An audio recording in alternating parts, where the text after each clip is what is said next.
Europe.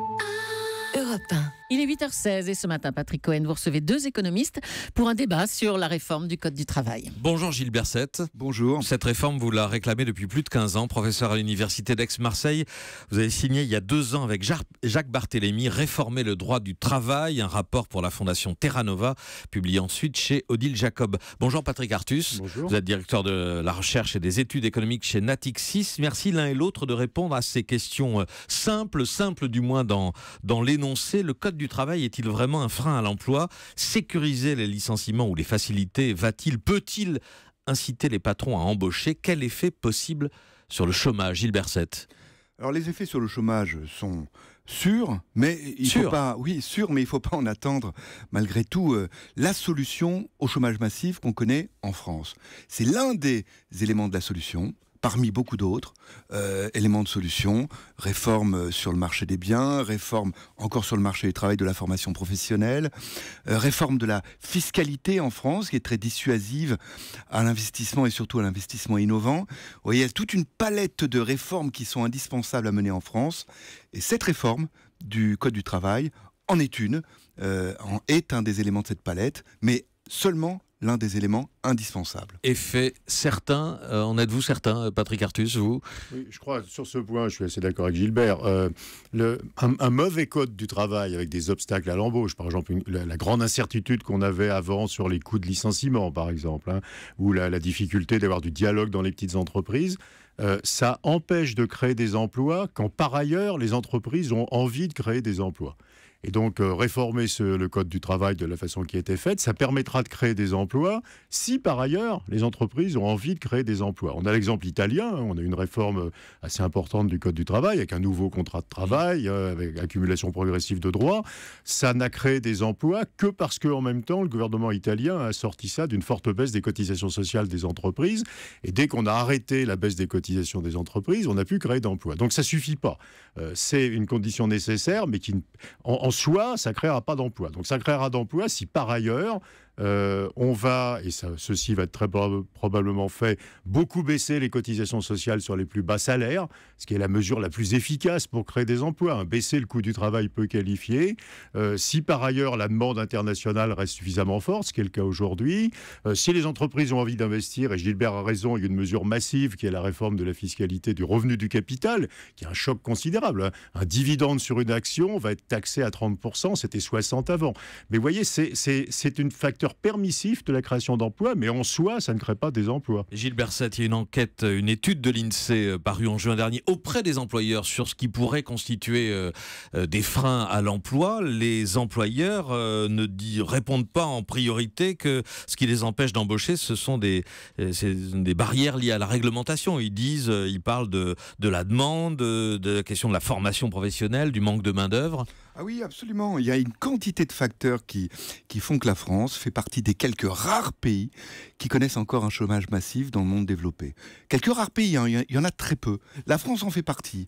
Et la France, pour quitter cette situation de chômage massif, doit réformer dans une quantité de domaines, dont le marché du travail, qui n'est pas le seul élément, le seul domaine à réformer. Néanmoins, c'est un domaine très important à réformer en amont des autres. Pourquoi? Parce que les délais, en quelque sorte, pour obtenir les effets de ces réformes sur le marché du travail sont très longs, très progressif, et personne ne veut être en France le Gerhard Schröder de notre pays. Donc vous qui êtes un ardent partisan de cette réforme, vous nous dites pas d'effet rapide, pas d'effet à court terme sur le chômage. Effet certain, progressif, mais surtout cette réforme doit être l'un des éléments de la panoplie de réformes qui doivent être déployées en France. Patrick Artus, pour vous, la question clé, c'est pas la réglementation, c'est le manque de main-d'œuvre, c'est la formation professionnelle, le manque de main-d'œuvre qualifiée. Je crois c'est un peu tabou, mais on débat assez peu en France, ou en tout cas insuffisamment, de la question des compétences de la population active. Alors, il y a des enquêtes de l'OCDE qu'on peut toujours critiquer, mais qui ont l'avantage d'être faites sur une base comparable dans plein de pays. C'est une enquête qui s'appelle PIAC, PI 2AC. C'est le PISA des vieux, si vous voulez. Vous savez, PISA, c'est l'enquête sur les compétences des jeunes. Cette enquête classe la France parmi les derniers en ce qui concerne les compétences de la population active. Et vous savez, on a ce débat sur les travailleurs détachés. La Pologne se classe beaucoup plus haut que la France dans les compétences de la population active. Et tous les travaux de recherche que nous avons montrent que ceci a une influence considérable sur l'économie française. Ça empêche les entreprises de se moderniser, puisqu'elles ont peur de ne pas trouver les salariés qui pourraient utiliser un capital moderne. Ça fait maigrir l'industrie. Comme ça fait maigrir l'industrie, on perd de bons emplois, on a des problèmes de commerce extérieur. Donc je crois que sans une réforme extrêmement profonde et extrêmement rapide, et je pense que politiquement et techniquement, elle est plus compliquée à faire que la réforme du marché du travail, que la réforme de la formation professionnelle. Parce que ça brasse beaucoup d'argent. Parce que aujourd'hui, la formation professionnelle est dans les mains des régions et des syndicats, et que c'est sans doute pas la meilleure gouvernance, qu'il faut sans doute une gouvernance où les branches professionnelles joueraient un plus grand rôle, où les collectivités locales, à un niveau beaucoup plus fin, joueraient un plus grand rôle.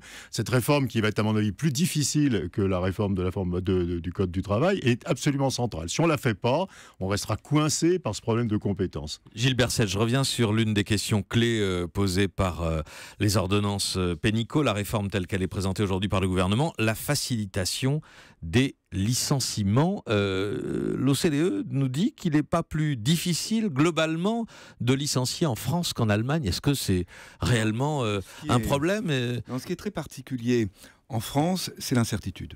L'incertitude qui a amené d'ailleurs dans ces ordonnances à vouloir barémiser, c'est-à-dire mettre un maximum, un plafond aux indemnités qui accompagnent, qui sont la contrepartie de licenciements sans cause réelle et sérieuse. Oui, dans la majorité, ce qu'on appelle licenciement abusif. Dans la majorité des pays industrialisés, de telles barémisations existent, même dans les pays nordiques et scandinaves qui sont donnés en exemple. En France, ça n'existait pas. Ça n'existait pas et donc les chefs d'entreprise, surtout les chefs de PME, étaient exposés à une grande incertitude sur ce qui pouvait leur arriver s'ils faisaient une erreur dans l'appréciation de conditions économiques en cas de licenciement. Et ça pouvait évidemment brider, retenir les embauches. Donc vous voyez, on ne va pas en France licencier plus facilement. Il est faux de dire ça.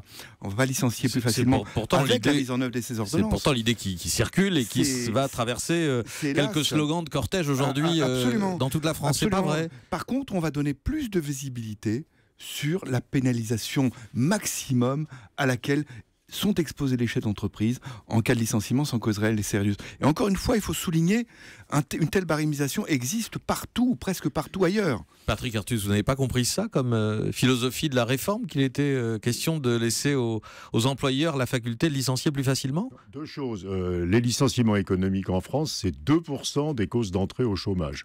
Donc la flexibilité du marché du travail, elle ne se fait pas sur les licenciements économiques. Elle se fait sur la fin des CDD, sur la fin des contrats d'intérim. Et en réalité, il faut comprendre que le marché... sont la majorité des contrats, enfin des embauches en tout cas en France. Il y a 75% des Français qui ont un CDI, qui ont un contrat à durée longue. Ça c'est pour le stock, mais pour le flux... Sur le flux, on a plus de 80% des nouveaux contrats qui sont des contrats courts et malheureusement des contrats très courts. Et il y a une chose d'ailleurs qu'il faudra regarder, j'en profite pour le dire, c'est qu'il faut aussi réfléchir à des politiques qui vont allonger la durée des contrats les plus courts. On ne peut pas faire fonctionner une économie quand le contrat de travail typique, c'est un contrat à 1 mois. Comment vous formez un salarié qui a un contrat d'1 mois, comment il s'intègre dans une entreprise, c'est juste impossible. Enfin, c'était une parenthèse, mais qui est importante. C'est important, oui.